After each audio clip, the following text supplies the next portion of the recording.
Doc Norton once tweeted, "If you hire the best and a year later they are not meeting expectations, wouldn't you wonder what did we do to them?" The question, what motivates an individual to perform their best, has been asked since the days of scientific management, and the answer has evolved over many years. The applications of research in this area spans from the fields of education to game designing, and it is needless to say that an organization that has motivated people has better products and services and much happier shareholders. So, to discuss this further, joining me today is Priya Kher. She is the director of Collective Quest, a psychologist and an executive coach who has been supporting organizations to develop their people capabilities since more than 20 years. So, welcome everyone as we deep dive into the wonderful world of a motivated workforce. I am your host Vishal Prasad, and this is Enterprise Joy, educating organizations to be awesome.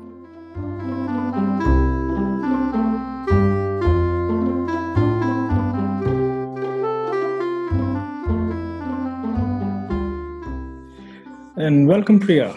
How have you been doing during this pandemic? Thanks so much, Vishal, and thanks for having me on this.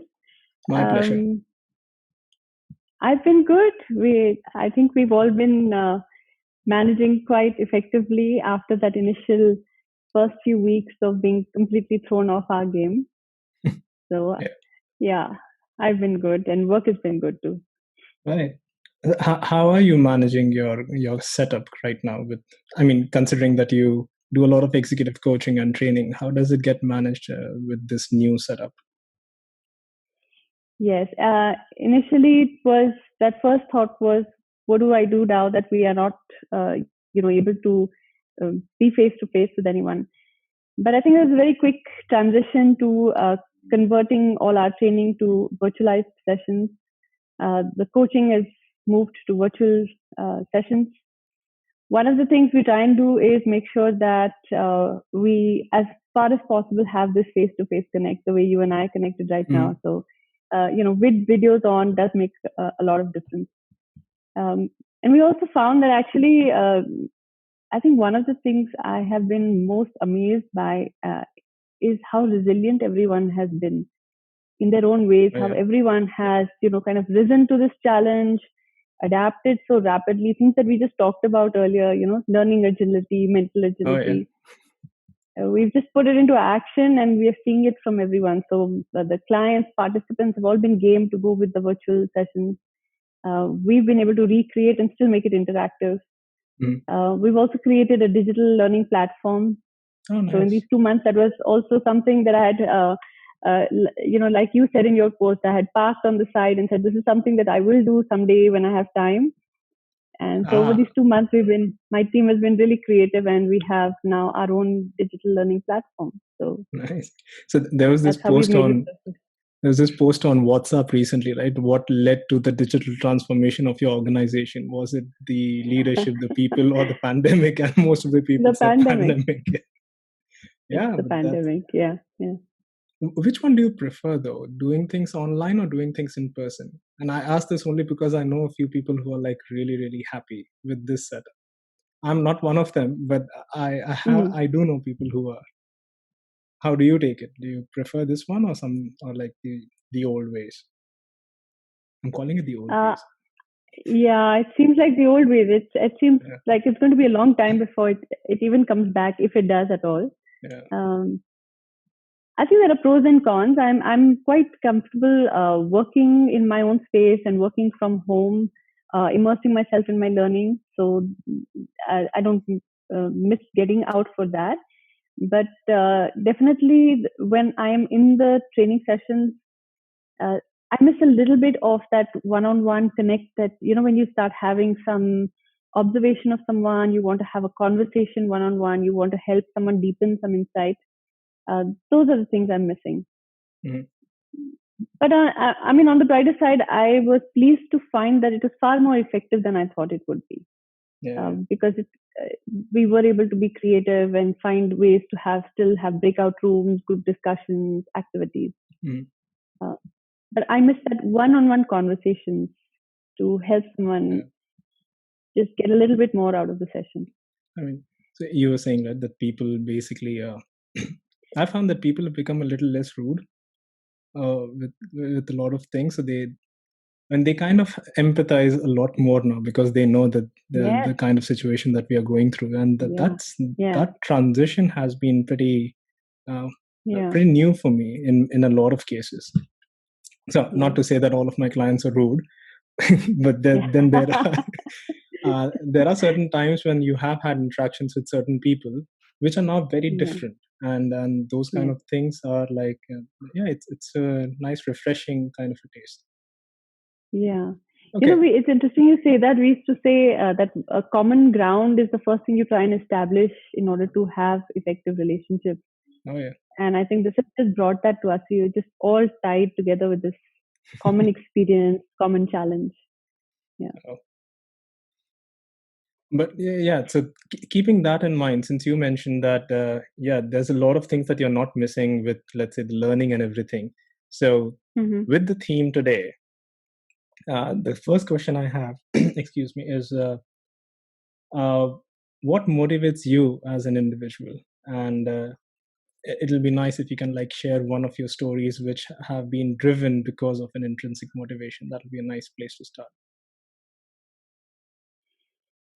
Yeah, I like that you have. I like that you say intrinsic motivation as a given, because Okay. yes, it's definitely intrinsic motivation, and that's a really nice question to start with. Um, I think what I've found over the years is a common theme I can say of what motivates me is learning, Hmm.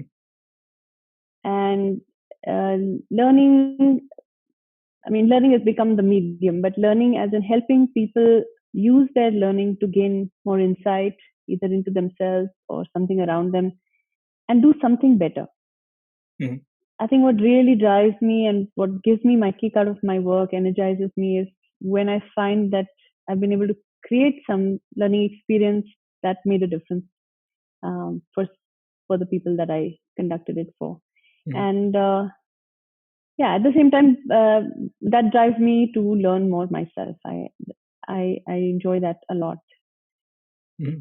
But I think it's driven by the fact that if I can use my learning to create some kind of insight, self awareness, some shift, help people make a difference.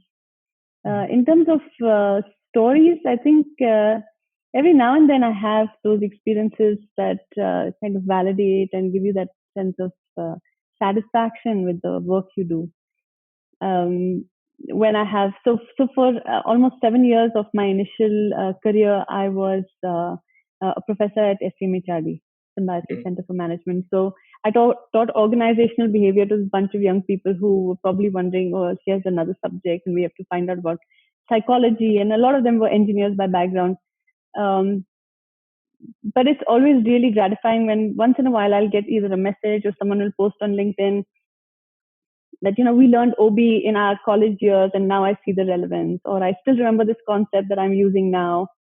uh, Even in training, every now and then you come across a participant who's been part of a training program, and you meet them somewhere in the corridor in the company and they say, that one thing that I worked on and I found it made a difference and now I'm doing this better. And that's Absolutely. my sense of uh, yeah, this is why I do what I do.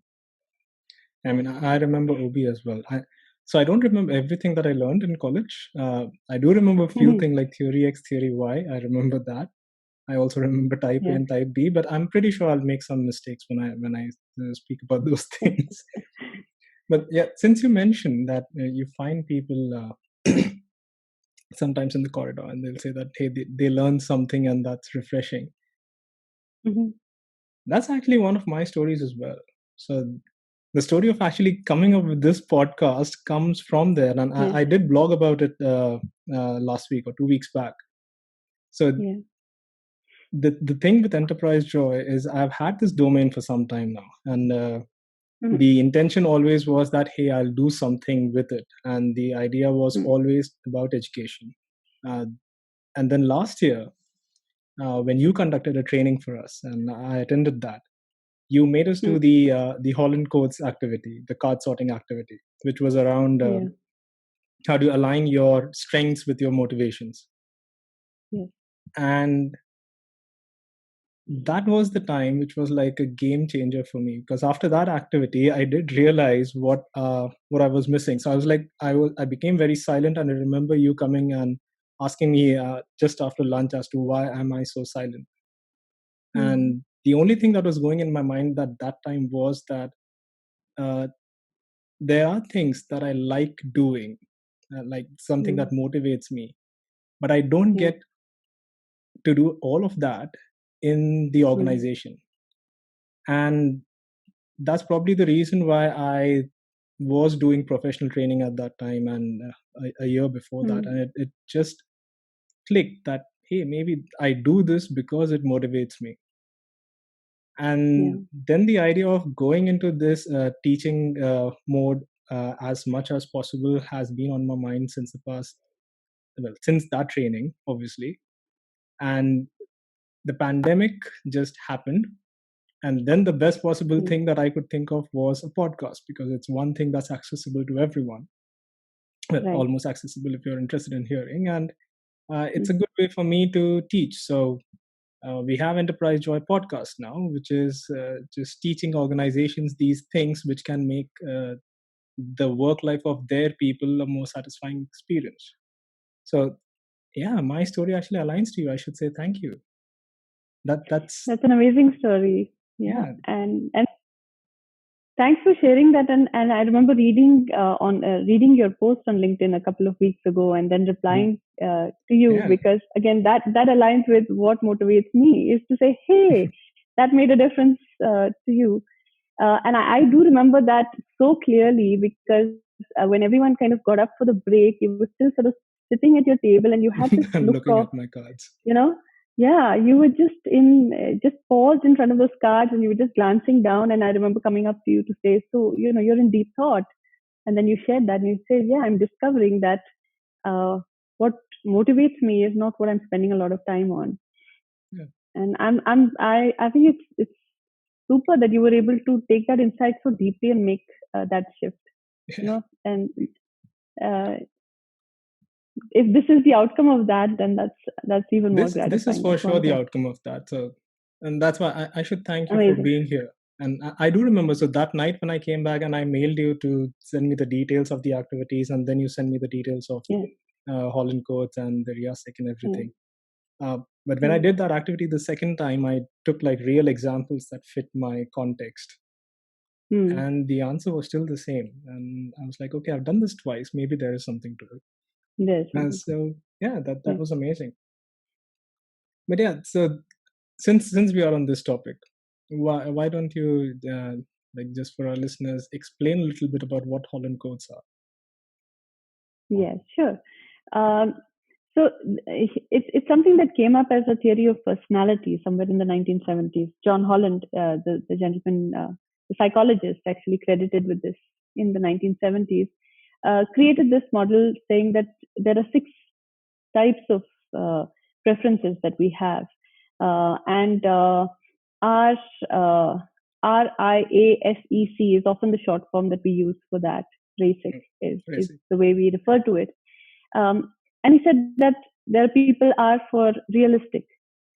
Realistic, as in the people who are practical, hands-on. They have interests and preferences for things like, mm, working manually on something, being outdoors, working with mechanical things. Um, Investigative. So I, for investigative, um, these are the people who are the thinkers. Mhm. Some things like going deep into why things work the way they do, scientific inquiry, being more analytical. That's what drives them. The A is artistic. These are the creative people.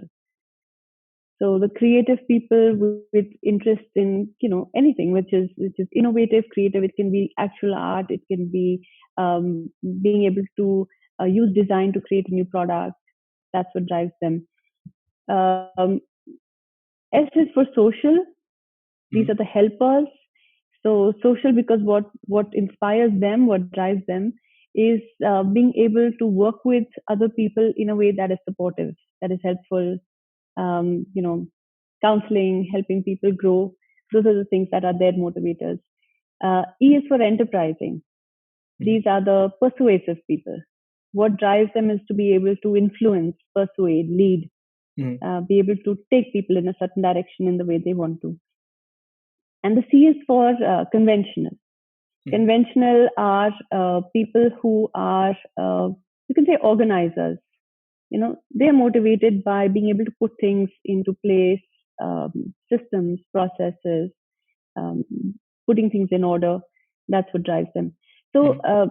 when he created it as a sort of a model of personality, it also linked very well with career guidance, career development. So it's often called, the theory of career types, because it gives us an idea if these are my interests, you can link them to the kinds of professions or careers we can go into. Um, and Mhm. so this Holland's model is very well used for helping people gain insight into matching their interests with where they should be spending a lot of time in their work. Mhm. Um, I think the card sort activity that we created, of course, so we use this as a foundation, Mhm. and we created statements around each one of these, and I'm sure you remember them. So there's a whole pack of Yeah, cards yeah, each person got, uh, but we made you sort them on two sets of parameters, and that actually yeah. gives you those quadrants that are very meaningful. Mhm. So knowing what interests me is one part. So you I think initially you sort them out by saying this is what I really enjoy, this is what I'm okay with, this is what I prefer not to spend my time on. So in those Mhm. ranges you sort out the cards. But then you also look at how competent am I on each one of them. So Mhm. you further sorted out your cards, if you can say like a vertical X and then a Y, you sorted them Yeah. out as what am I very competent at, what am I, you know, proficient or learning, and where do I lack the skills. Mhm. And I think the real aha for people is when you are able to see your cards laid out in that format, and then you begin to see four clear blocks. So the first block that is most meaningful is, here are the things that I really enjoy and I'm very good at. Mhm. And if ideally we find a match there, those are our motivators. Right. Yeah, since our topic is on motivation, and this is how Holland Yeah. ties in very very nicely with knowing um, these are my motivators, or maybe a lack of this is what gives me dissatisfaction also. Mhm. Um, if I can identify what I really enjoy, but maybe I lack the skills, that still gives me some idea of these are my development areas. Mhm. Because I really enjoy it. Maybe I lack the skills. This is what I want to learn more. I want to be able to do more of it. And then if I learn it, it would move into the motivators quadrant. Mhm. In the third quadrant would be what we would call burnout skills. Mhm. These are our clues of why I'm Yeah. restless in a job, or maybe even want to leave, or I'm looking for change, because here is where I am very good at it, but I prefer not to use those skills. I don't Yeah. enjoy it at all. Yeah, and I can relate that very clearly with some of the decisions I've made in my own career, where at some point I said, okay, this is where I need a shift, because I'm doing this very well, but it doesn't drive me. And then the fourth final quadrant is unimportant. I'm neither good at it, I lack the skills, and nor do I enjoy it. So we Mhm. can disregard cards that come into that, and that's how we used Hollands to create that card sort. Right. I mean, the burnout thing I can completely relate to. I have been there, and yeah, it's Yeah, not a nice situation to be in. But the right. amazing thing about this exercise was, so whenever we speak about strengths and weaknesses, as in at least Mm-hmm. when I've spoken in the past, and Mm-hmm. if I'm speaking with someone, the usual first point is that, hey, you're good at this, or this is your strength, but here is the other thing that's your weakness, and you're supposed to still do that. So why don't you Mm-hmm. work on it so that your weakness improves, as in weakness becomes a strength? But that's not the thing. The thing that you made us do was that you have your strengths, and there's these few things that you really enjoy doing, so you build on top of it. Mm-hmm. That was Mm-hmm. again the second thing that was new for me, because here I was not hearing that, hey, you should like work on your weakness. It was to say that you should do more of your strengths. Yeah. And at least I haven't seen a lot of that happening in a lot of my previous organizations and a lot of the teams I've worked with. So that was itself new for me. And yeah, that exercise was a game changer for me. I can still say that. Yeah. But Yeah. the I mean, race. Go ahead. I was saying that approach to trying to find that sweet spot for ourselves in our work, if we are aware of that, or as closely as possible, we are able to match that, um, uh, is what would create meaningful work or allow us to be more motivated. If we could find those behaviors that are I enjoy and I'm good at, Mhm. that would be the ideal. That'll be the ultimate motivation. Yeah. Yeah. But do these change over time, or are these like fixed for individuals? Um, I think they do change over time. So while it was created as almost like a personality theory that we are that type, or those are the things that we are interested in, um, possibly being overdoing something. So Hmm. you could convert a strength into a burnout area if Hmm. you were overdoing something that you are good at, and then you begin to find that it loses its ability to bring joy. You are no longer that interested in it, Right. and yet you are spending most of your time in it. So Hmm. in that way, I think it shifts. I think our preferences don't shift that drastically, but how much I enjoy it would depend on what my environment is bringing to me. Hmm. Uh, Right. so, So the with the personalities, burnout, your yeah, personalities will more or less be the same, but your usage may yes, decide how motivated you are. yes, Okay, exactly. yeah, that makes sense. Okay, but the RASIC thing. So I do know that Hmm, it's used extensively by the U.S. hmm, Department of Labor. It's used. I mean, at least there is a page hmm, on hmm. the careers website of the New Zealand government, and I know that Yeah. there is a certain level of usage of RASIC. What Mm-hmm. I do want to understand is in your experience, like, and keeping my bias aside, because I was affected by Mm, this in a big way. mm, But in your mm, experience, how well have you seen this work with individuals? mm. I think it's a good starting point for people who want to get more clarity on where they need to focus their interests or their attention rather in their career. Hmm. It's a very popular model. It's easy to understand, and then it's been adapted a lot. So it's a popular model, but um, especially for young people who are starting out their careers to have more insight into choosing majors or deciding what kind of um, area they need to go into. I think it's a very useful model. Um, but just going by that is not enough. Being able to understand again, if it's my strength or it's my area of interest, how much time am I spending on it, and seeing that link between enjoyment and skill, Hmm. which is what that motivator area is also important. Hmm. One of the tools that I prefer because it's quite comprehensive is the strong interest inventory. Strong So the interest strong interest, inventory. yeah, the Hmm. strong interest inventory is something that was adapted using the Holland's model, Hmm. but it combines an assessment of your interest, so a lot of questions on your interest, Hmm. mapped to the Holland six codes, and then gives you some kind of indication of what careers you are best suited for. Hmm. So interest, ability, and career match Hmm. would be an effective way to use this. And do like universities usually use this, or can they They use use it? some form of this. Okay, Yeah. well, that's nice. Universities use it, college guidance kind of counselors use it, Hmm.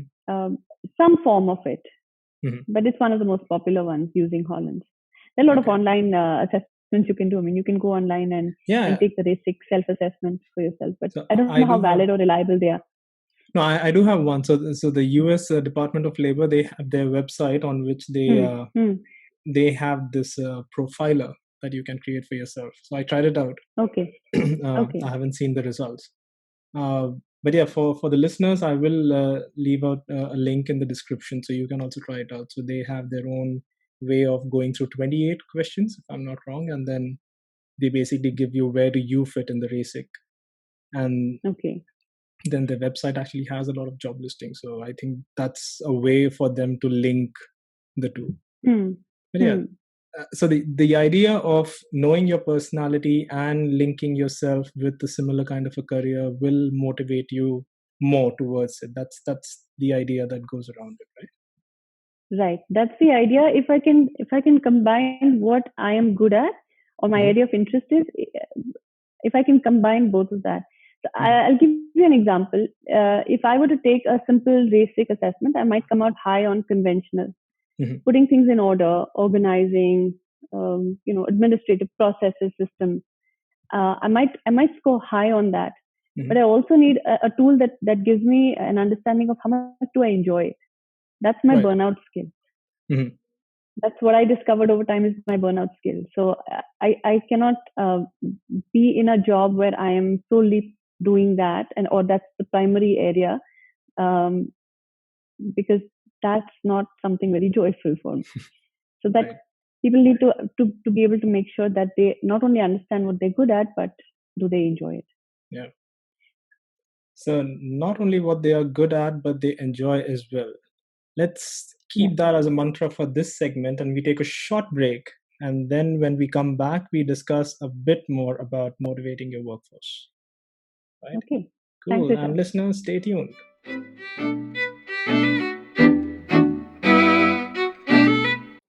If you like what you're hearing, then do subscribe to this podcast for more of Enterprise Joy.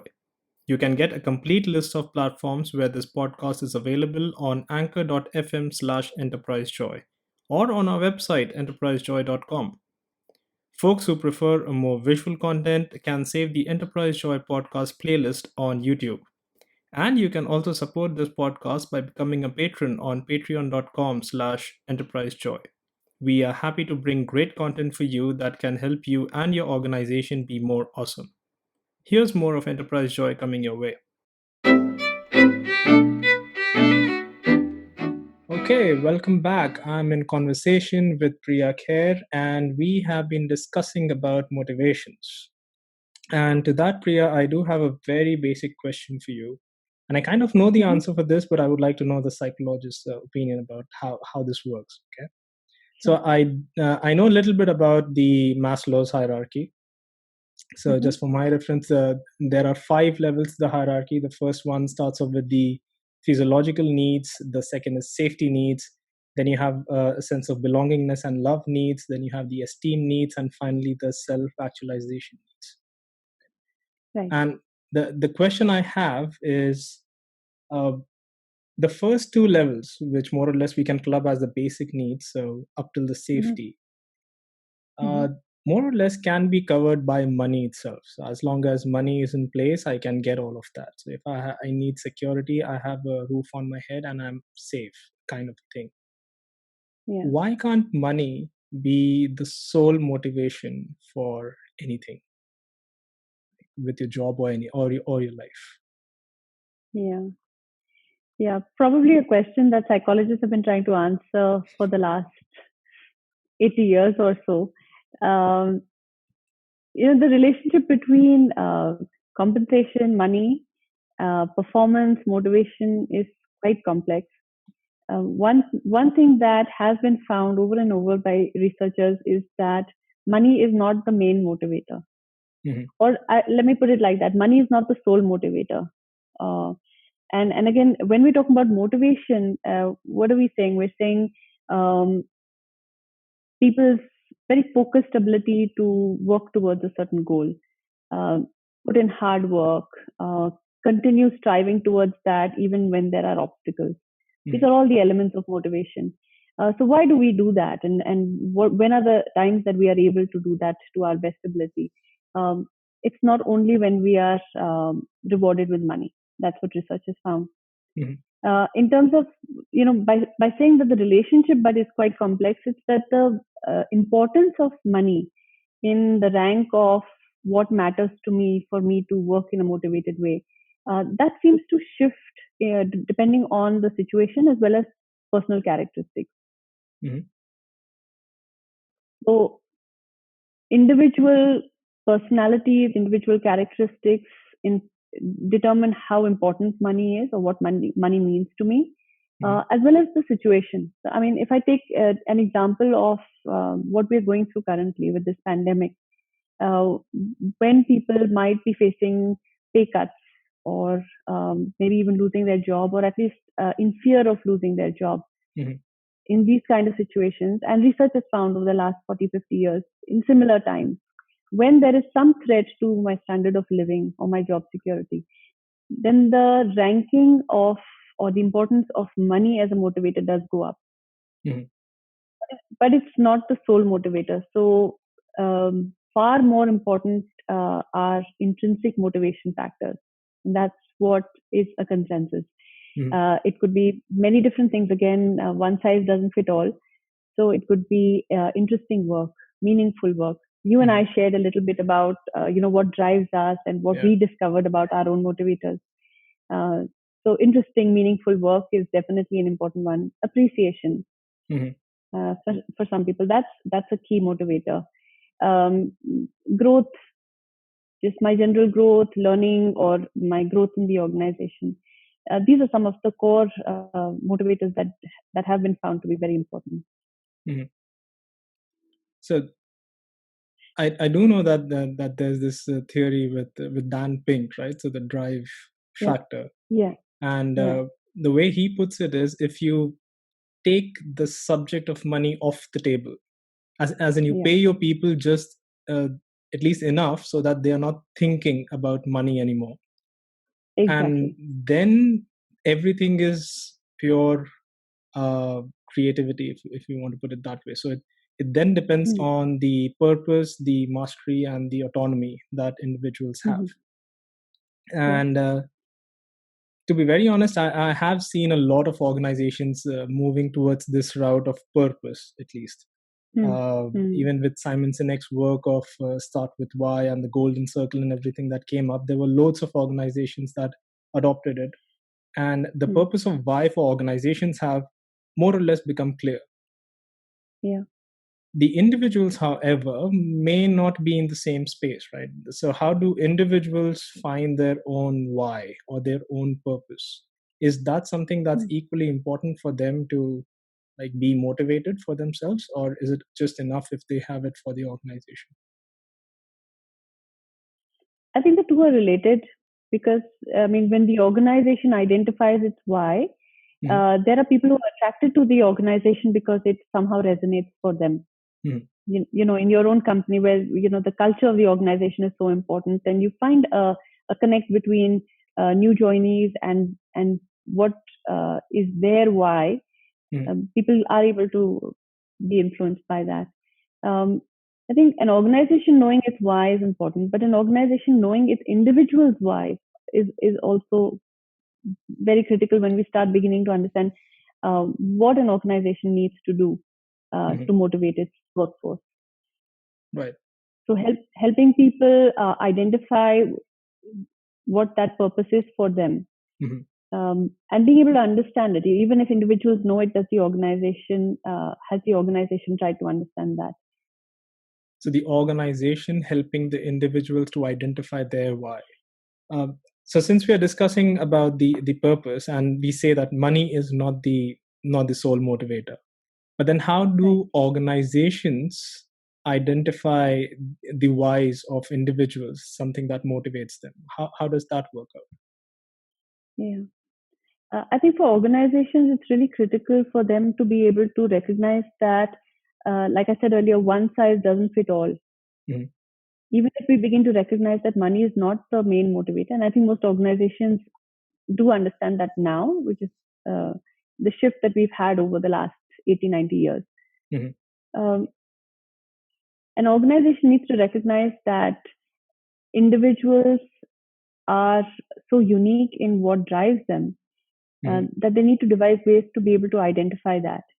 It can be simple things like running an organizational survey or having focus groups to get to the heart of what do our people value?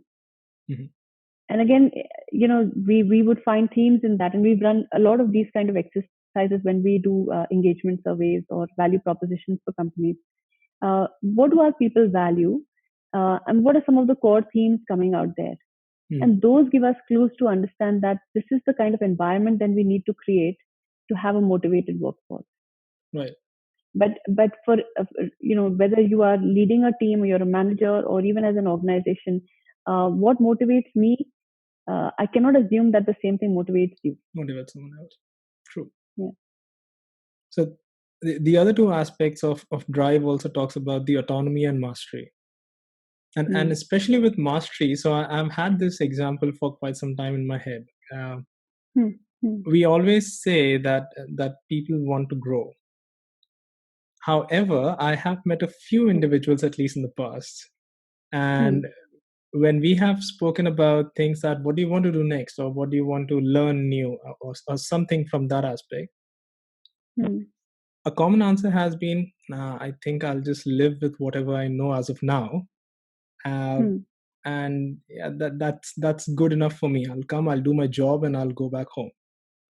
So Hmm. the thing that I sometimes fail to understand is Hmm. is that an aversion to mastery, or is that a motivation to actually not do something? And how does that relate to? Because for Hmm. me seems like a state of nirvana and self-satisfaction. Like I'm good with where I am, and I don't need any more Correct. growth or mastery. And yeah, if you are there, it's really good for you, but it Hmm. doesn't really fit Hmm. very well in my head. Hmm. How does that work? Yeah. Yeah. That's a really interesting question. Uh, and I think, again, it's a question of uh, defining mastery differently. Mhm. Each individual possibly defines mastery differently. So maybe for you, you are thinking mastery is maybe at your craft or learning, or in some way putting in that effort to know more. And then when you Mhm. see someone who says, well, I'm okay with what I know and I'm happy to just do my job adequately and head home, we don't know what they're heading home to and what they're driven by there and what mastery Yeah. they're developing in a different area. So it may not be knowledge, or it may not be being a master of my craft. Mhm. And again, this is insight that the same thing that motivates one individual need not motivate the other. It's like the example I used to give when I worked with young students at the initial start of my career as a counselor, and I would hear a parent or a teacher saying this child is just not motivated, Mhm. you know, and I would always think that and in fact share with them that nobody lacks motivation. It's just that they're motivated for something different. Right. Uh, so this child is not studying, but he's spending hours playing his drums, or he's spending hours reading Harry Potter. He's Which motivated is or good she's enough. motivated. You know, She's motivated for something different. you're gonna make so many Harry Potter fans happy with that statement. You know that. I know like Yeah. 6 of them right now. So actually, so one of Yeah. them is a good friend of mine now, Ved. He Hmm. works with me, Hmm. and Hmm. I can kind of relate to what you're saying, because Hmm. he is an well, because of the pandemic, I have not been able to eat his food yet. But he's like this master chef. So every weekend he would cook something in the way how Hmm. they'll present it in restaurants and five-star hotels, and he puts it up on Facebook Awesome. and everything. And it really looks amazing. But yeah, I can relate to you that maybe their motivation is different. Yeah, by the way, Yeah. Ved, if you're listening to this, I'm not saying that you're bad at your job. I'm just saying that you are motivated by being a chef as well. But yeah, I can relate to that. But so there was a friend of mine in my previous organization, and he Hmm. once sent me like an image on WhatsApp, which I Hmm. still use nowadays for certain occasions. So it has a chimp who's resting, and the tagline says, "Chilling: the art of doing nothing without getting bored." And that's can that be motivation as well? Yeah, I know it's a very weird question. I'm not looking for an answer, but I'm just saying that I do use Yeah. that image nowadays quite a lot for many Yeah. people. Yeah. Because actually, with the pandemic, I have observed that people have started working a lot more, Hmm. because you're always there in front of your monitors, and you start Hmm. off at 10 or something, and then you just continue sitting there till, Hmm. I don't know, 6, 7 something. But yeah, I've tried to start pushing people to not work so much. But Yeah. I can relate your point with the mastery aspect. Regarding the third one, which is the autonomy, Hmm. this one especially, I have found it to be slightly difficult to bring into teams. Hmm. And especially if I'm working with certain leaders or managers who have this sense of losing power. So when we speak Yeah. about having a self-organized or a self-managed team and Yeah. provide the people in the team autonomy to do their work by themselves, as decide how they want to create something when the goal is Hmm. presented to them, Hmm. there are times when individuals find it difficult to let go of the control. Yeah. uh, what I would like to understand from you is, when you coach executives or people in companies and you come across this kind of a situation, how do Hmm. you work around it? How do you make them understand the importance of autonomy and self-organization? Yeah. Um, Again, really relevant, and like you were sharing that with the research that Dan Pink put out in his book Drive, um, being able to recognize the importance of uh, purpose, being able to recognize the importance of mastery and now autonomy are really critical in understanding that money is not the main motivator. Hmm. Um, but autonomy also has many layers to being able to use it effectively. As a manager, let's say, I understand that autonomy would motivate the team that uh, I'm giving that empowerment to. There have to be some things in place before that works. Hmm. Uh, so, so what's also important to understand is that um, I'll list three things that I think are critical for autonomy to work well. Hmm. One is for the individual who's been given that autonomy to recognize the relevance or importance of that task or goal. Hmm. So when I'm coaching, let's say managers to build more autonomy in their team, um, it's important that they are setting the context, giving the team the big picture, helping people see the relevance of their work. Uh, so setting that context is especially important. The second is a sense of self-efficacy. Hmm. And I relate this to this is foundations in goal setting theory. Just setting a goal and saying go ahead and do it, and you have the full freedom to figure out how you're going to achieve it is not Hmm. sufficient. Right. Does the person have a belief? Self-efficacy is a belief that yes, I can do it. Hmm. You know, and again, here's this intricate relationship between motivation and performance. It's Right. not as straightforward. If I'm highly motivated, doesn't mean it will translate into excellent performance. Hmm. Do I have the skills for it? Right. So the second thing that again leaders often recognize, or team leads recognize, that does the person that I'm giving autonomy to believe that they have the necessary skills and they can do it? Have I Hmm. created that sense of self-efficacy, or have I equipped them with the skills? Do they need more training? Is that in place? Right. And the third most critical thing is regular feedback. Absolutely. So again, autonomy is not letting go and saying, well, come to me when it's over, and then, I'll tell you whether you were on the right track or not. Hmm. For people to be able to really thrive when they are empowered, they also need regular feedback. Am I on the Hmm. right track? Is this going well? Does something need to change? Right.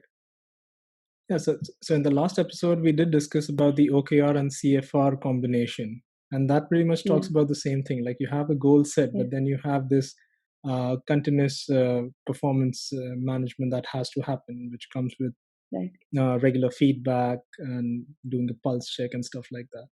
Yeah, I agree with that. absolutely, absolutely. But yeah, I mean, so if money is not the motivator, or if money is off the table, then we have the purpose, we have the mastery, and we have the autonomy. Right. Uh, can we then safely say that if these three things are provided, Hmm. then the top two big sections of Maslow's hierarchy gets fulfilled? So the psychological needs and the self-actualization, will that get fulfilled if these three things get managed somehow? Yes, I think they are. You can definitely map them to Maslow's pyramid, and these are in that area of esteem, whether it is esteem from others or it is self-esteem. Um, when I'm able to fulfill the sense of purpose, mastery, and I have the autonomy to achieve it, it would match with that and self-actualization. Yeah. Mhm. Um, but just as a rider, again, I would say that it's important for the organizations to recognize that what is purpose and what is a sense of mastery can be very, very unique to each individual. Yeah, cool. So I think it's a good time to take a break on that when we let Sure. organizations to think about that a little bit of how they can help their people gain mastery and provide autonomy. But when we return, we discuss about desire profiles and see how that works out with motivations. Okay. Look Cool. forward.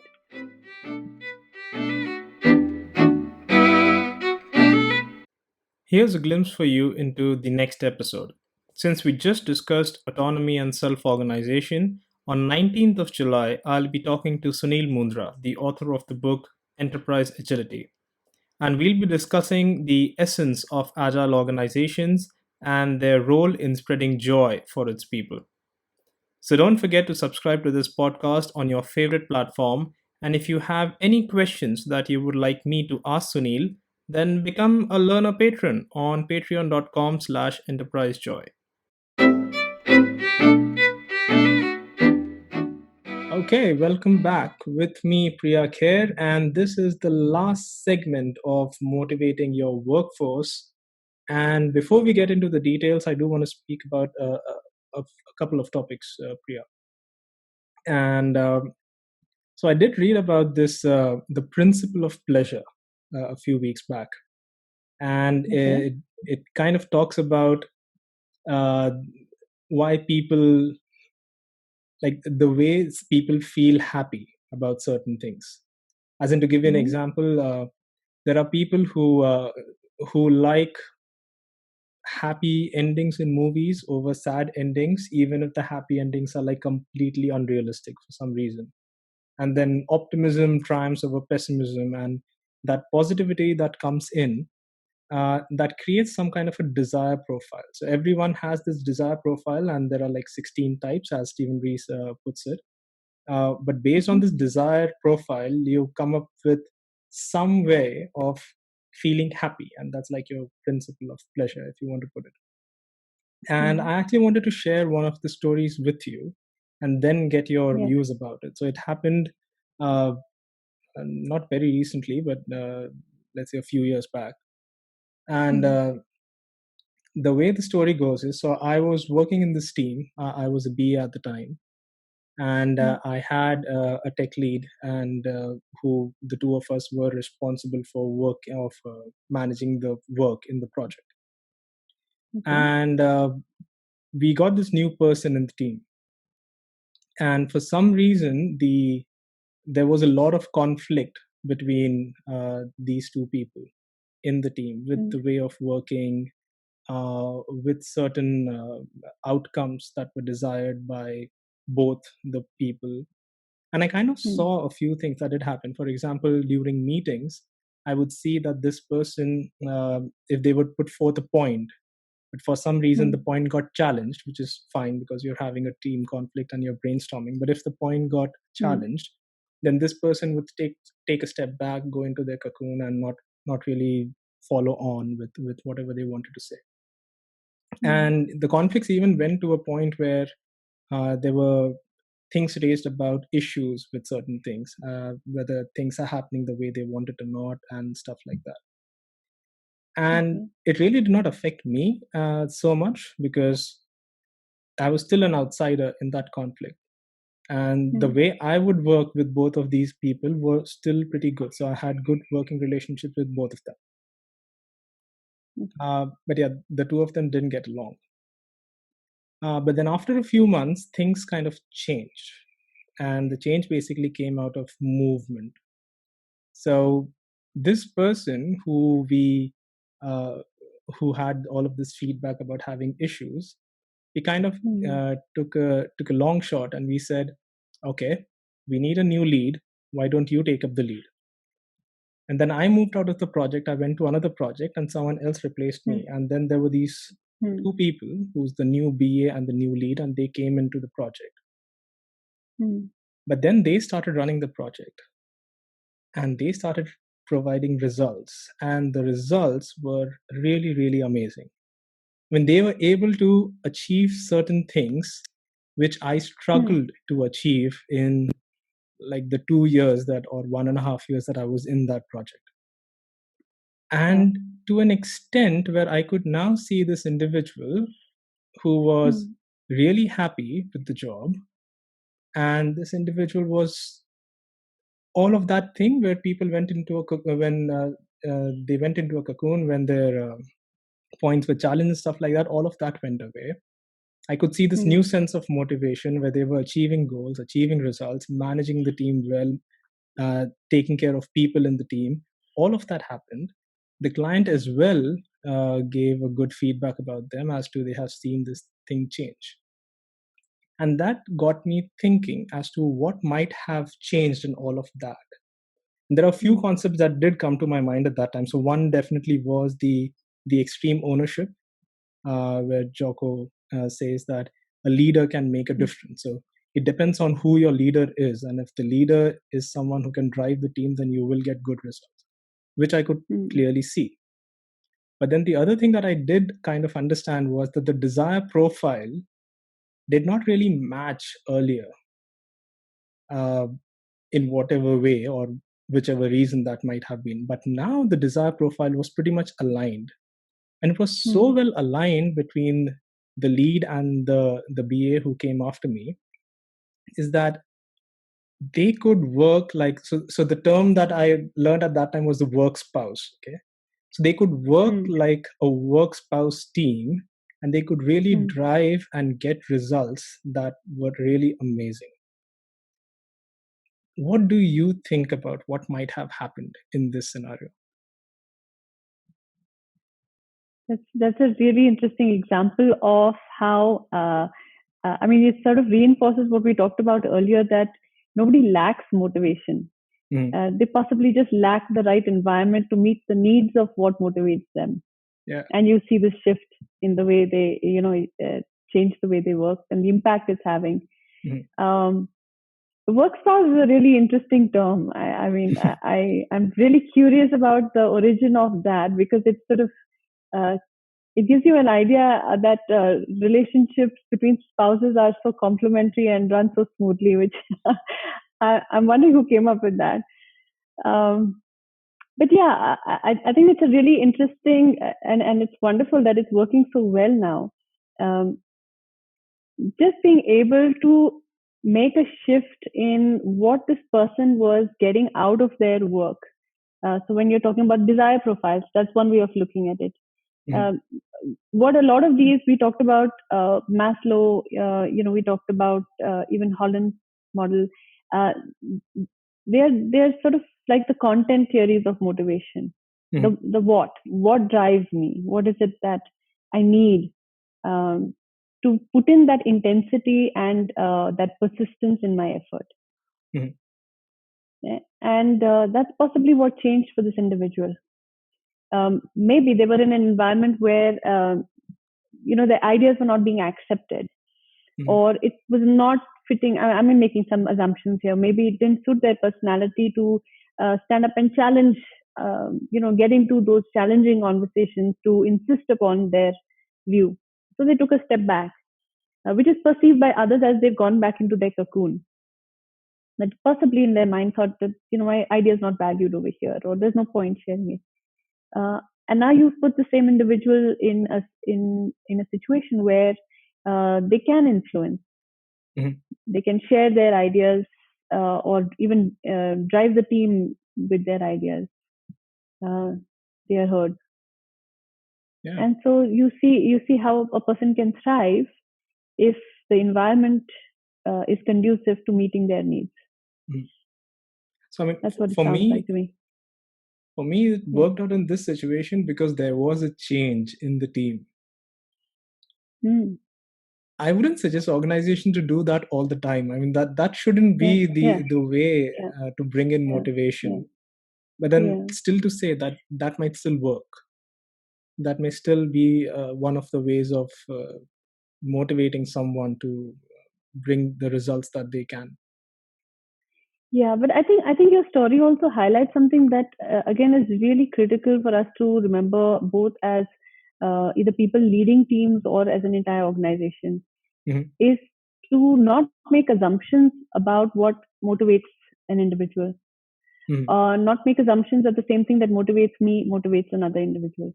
Right. Um, to explore more or have avenues for people to be able to share what they value, Hmm. whether it is in one-on-one conversations when you are leading a team, or it is at an organizational level surveys to understand what you value.